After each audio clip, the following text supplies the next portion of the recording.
Hi, I'm Roger Price, and I'm here today at the Highline Heritage Museum, and I want to say a few things about the old Burien Field House.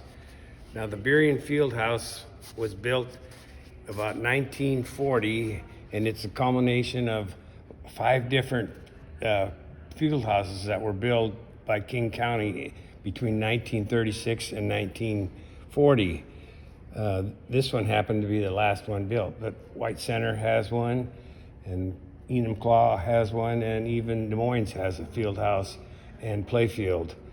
Now, the Burien Field House and Playfield was very busy back in the 40s, 50s, and I know that it was built by the WPA, which was a program that President Roosevelt started during the Depression to try to get more people back to work. So it worked out pretty good. I know they used the field house.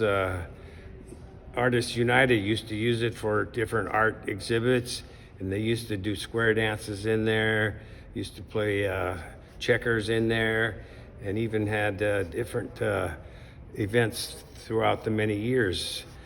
I know one time I read an oral history about the person said back in 1962 that they used to come here to the field house and they would vote for different things, and he remembers voting for Eisenhower back in 1952 when he defeated Adlai Stevenson.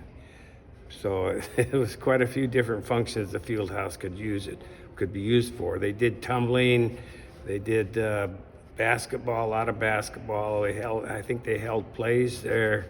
So it was used for many years. Geiselman, I believe, was in charge of the field house, and he was also connected with the Seattle Rainiers as a player, I believe. And so it was interesting.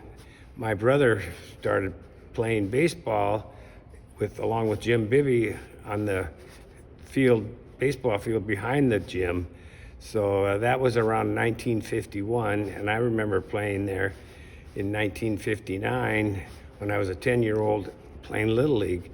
So it was a good place to play baseball also. Big field, bleachers, and so eventually the county sold the field house, and it was moved over to